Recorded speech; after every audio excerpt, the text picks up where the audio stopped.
You know, Sagittarius, one of the coolest things about you, one of your best qualities, is how much you enjoy the community, how much you allow people to be themselves. People do not have to fit your standards or your personality in order to like have a right to exist. You know what I mean? Like, we all know some people and some signs that are a little bit like, you're only allowed to come into the party if, you know, you're this mature or this worldly or this whatever. And it's a beautiful thing. Now, the shadow side of your everything is permitted philosophy is there are such things as invasive plants, right?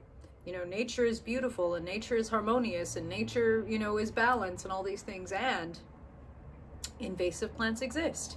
And you know, you can invite an invasive plant to the party and be like, well, you know, they have just as much a right to be here as you do, oak tree or whatever. But then when you come back a day later, you'll find that the invasive plant has begun its plot to wind around and choke the life out of the oak tree. So does the invasive plant have just as much of a right to be here at the party?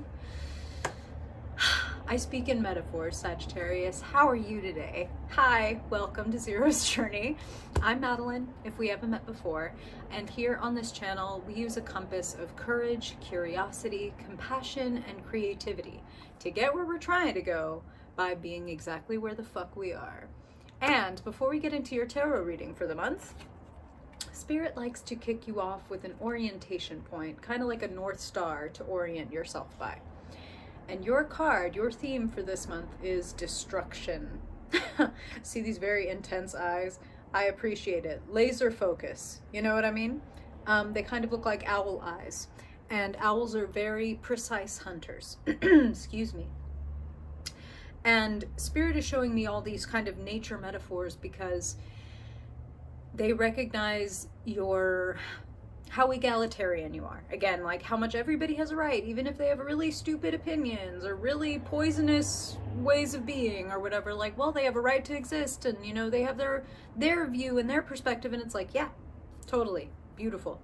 And are they choking the life out of you or someone you love or some part of yourself that is really important to you?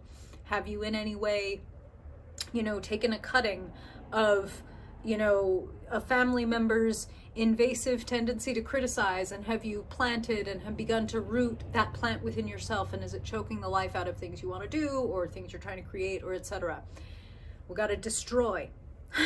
like these intense ass fucking precise ass owl eyes, we've got to be incisive and do a little spiritual surgery. Wouldn't be surprised if we see, you know, Ace of Swords or cards like that in your reading. We'll start shuffling. Why don't we just go ahead and start getting ready for that, because Spirit's already talking. What is invasive in you? You know what I mean? As an example, all of us, I'm broadcasting from the United States, so I can only speak for this culture, right? There are many insidious, invasive aspects of this culture. White supremacy, misogyny, capitalism, right? Things that are choking the life out of the people. Those things have to be dismantled and destroyed, right? Or else, you know, people continue to die, people continue to be ill, to be oppressed. Just because something can be natural doesn't mean it should be allowed to be to exist. You know what I mean? Like, and in this case, these things are cultivated. And very often we may find that we have cultivated something in ourselves that is destroying us. And so it's like, it's you or me, baby. And it's gonna be you. You gotta go. So Spirit is having you look at those places in yourself. Shadowy, invasive, tight places. And see what needs to be pulled out all the way by the root. With care, with love, with compassion. You know, we don't want to destroy the plants around the invasive plant, but we got to get rid of the invasive plant if we want the rest of these guys to survive. Spirit just keeps harping on it. All right, let's get into February. Let's see, Sagittarius. Spirit, keeping in mind this benevolent destruction that you're talking about. What does Sagittarius need to know in the month of February for their highest good? Where are they in their story at this time? What energies are showing up around them or within them? What pitfalls, what potentials lie ahead that it serves them to know about? Spirit, we want the information and the truth for the highest good of Sagittarians listening, for their greatest sense of joy, love, abundance, security, peace. What do they need to know? What do you want to point their awareness to in the month of February for their highest good? Okay, here, and I need one more. Sagittarius in the month of February, Spirit. Okay, well, that was fun. You got it, boss. Let's get into it. Look at that. That is the Sagittarius card, my friend. That is your card. You, in your power, moderation, balance, temperance. You know, in the classic version of the temperance card, the angel has one white wing and one black wing. And the idea is balance, you know, creation, destruction. Like, yeah, she's an angel. You notice her wings aren't white. They're red, they're passionate, they're alive, they're human. You know what I mean? She's angel and she's human, just like you. Spiritual and human. Creation and destruction. There has to be a balance for both things to continue to exist. And it does feel like there's just, it's like too many cooks. Wow, beautiful. Oh yeah, you're gonna alchemize some shit this month. Beautiful. Hey, look at that. Death and destruction. Both things that freak people out and have their place. Have their natural place, as Spirit keeps emphasizing. And let us just make a very clear point. Death is not anathema. I know that's an intense ass 50-cent ass word, isn't it? It is not mutually exclusive from death. Like, life and death are right here side by side, happening all the time. You know what I mean? I'm sitting right here next to a couple of different plants. Say hi, plant. Hi, plant. And I watch the birth and death cycle every single month. You know, some of the leaves on the lower side, they've been around longer, they wither and die, they feed into the new growth. So just because you have a couple of themes present in your reading of like death and destruction, it's really about the balance and about making room for new by getting rid of that old. When you pull out an invasive plant, things come back with a vengeance. Things come back and flourish because they're like, finally I can breathe and take up like all of the space that I was meant to take up. And Spirit wants that sensation for you. Right now, you are constricted by confusion. That's how they're putting it. Temperance crossed by Five of Wands. Now, Five of Wands is not a negative card, for the record. You know, there's nothing terribly heavy about it. It's just like, it's competitive, it's distracting, it's a little immature, it's a little incomplete, it's a little like throwing spaghetti at the wall and not even checking to see if it's stuck, just getting into the fun of throwing the spaghetti. That's what Spirit is saying. If you recognize yourself in that metaphor, I want you to go ahead and like, you know, digest that. Like, am I actually following through on any of this stuff? Or am I just like enjoying playing with ideas, which is what the Five of Wands is. Again, there's nothing wrong with that. There's nothing wrong with having fun playing with ideas. But you do have something that you want to do. The card representing what's going on inside of you. Knight of Wands. You do have an idea. And like, in the parlance of our times, you have a thing. You have a thing that you really do want to take somewhere. The Knight of Wands and the Five of Wands have something in common, which is like they are youthful. You know, the Knight of Wands is kind of adolescent. They're passionate and they're confident and they're excited. And if a shiny object happens to pass by, they might go tearing off in the other direction just as passionately. What do you really want? What would, and let me say this with a beautiful grain of sugar. I see you choosing what you really want. It seems like most Sagittarians are on the trajectory of choosing what they really want versus like what looks good on paper, or what won't create waves, or what will make mom and dad proud of me, or whatever, right?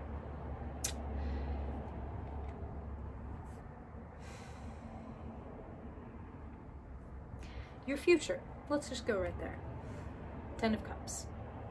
I see you making good decisions. 10 of Cups is being surrounded by love, feeling overjoyed. I mean, that's the word. It's like more than fulfilled. Like my cups, there are 10 of them and they all runneth over. Like I am so blessed, so loved. 10 of, the most love, the most well-being, the most, Spirit is also talking about like your sense of intuition. It's like that sense of alignment.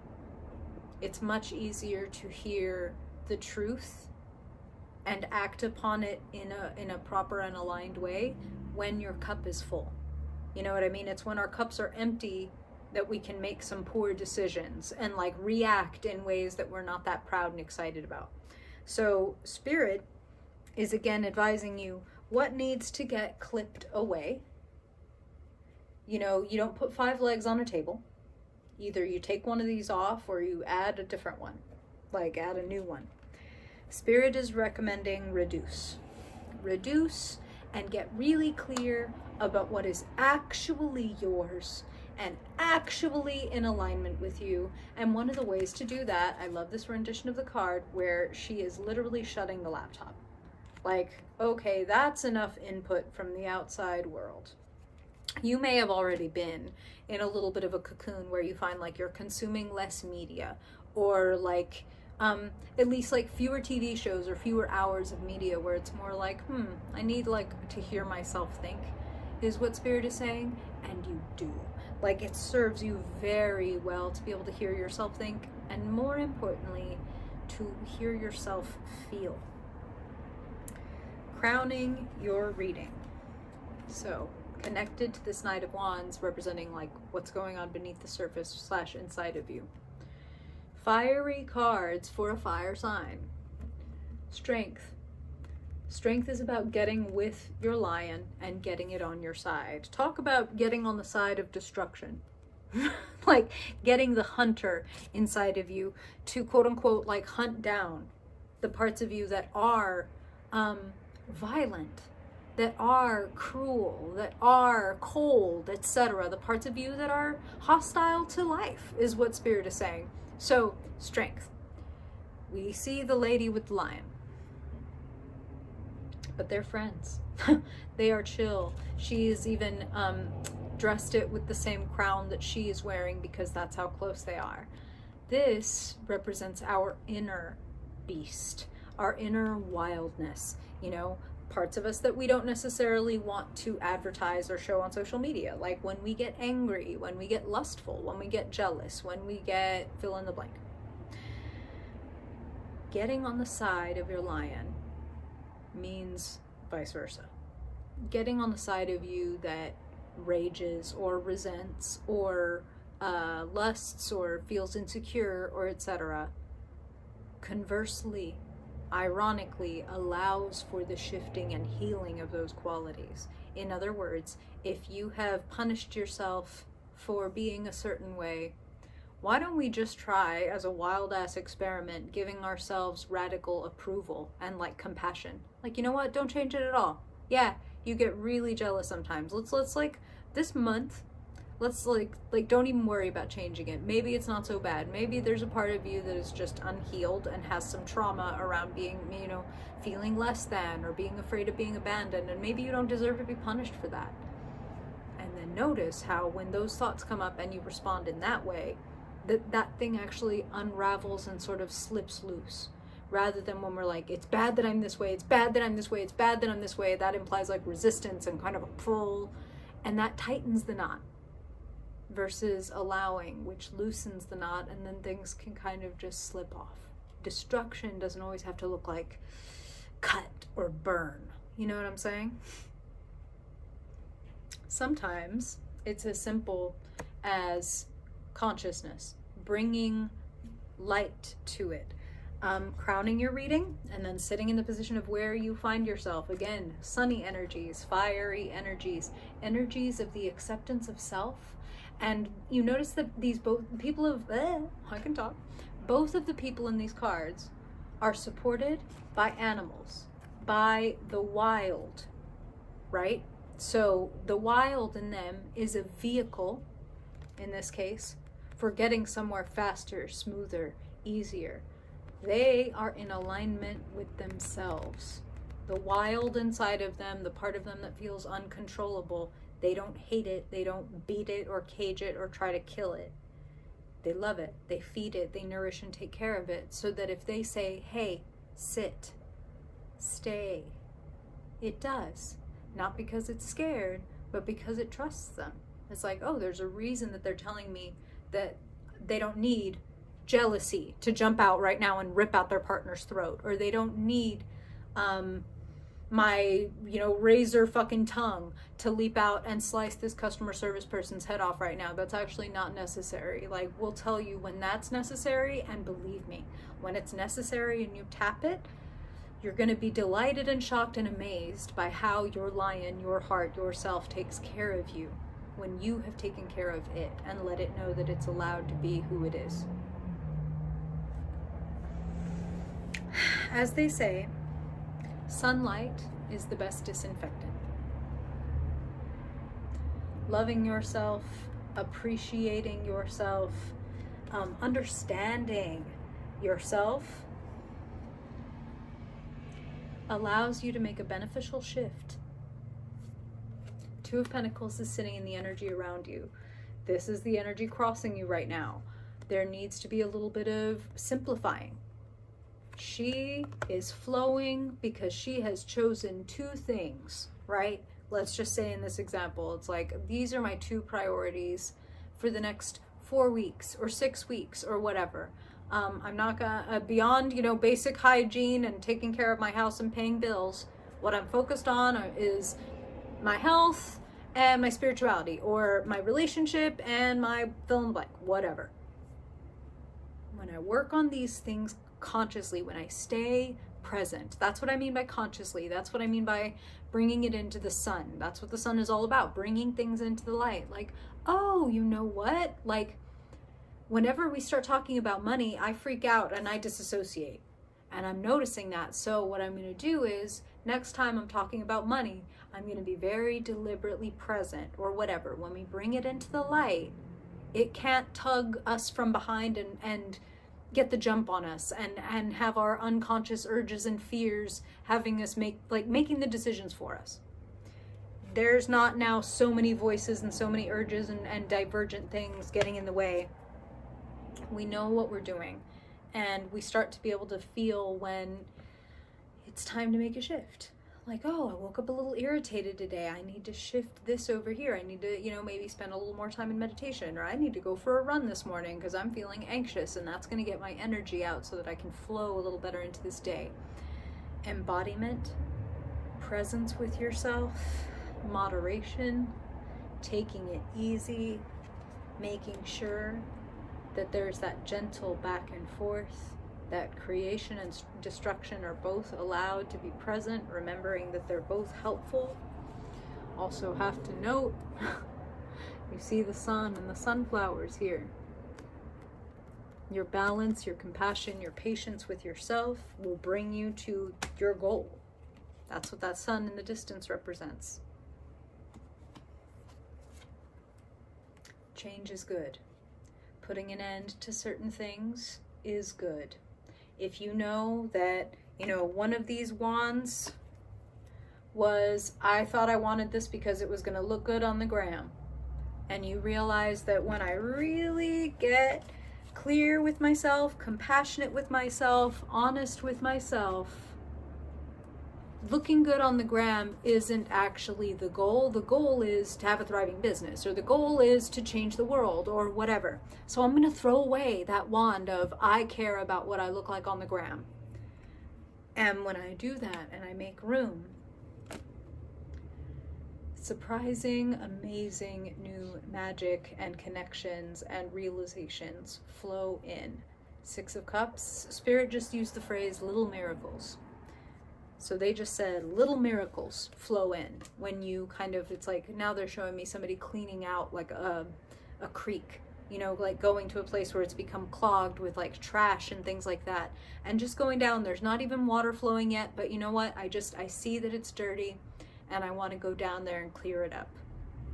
And as you clear away, the flow becomes welcomed back in again. And that's what's going to carry you to that 10 of Cups future. I make room for love and magic in my life by clearing out what isn't magical and what makes me actively actually feel less magical. When I feel bad about myself, hint, I feel less magical. When I doubt my own capacity and potential, a shift needs to occur. Some destruction, some divine destruction got to come in because something new wants to come into that space. Trust that. Trust that. I'm excited for you, Sagittarius. Do you already know any of what this is? Please, questions, comments, stories. I love to hear them.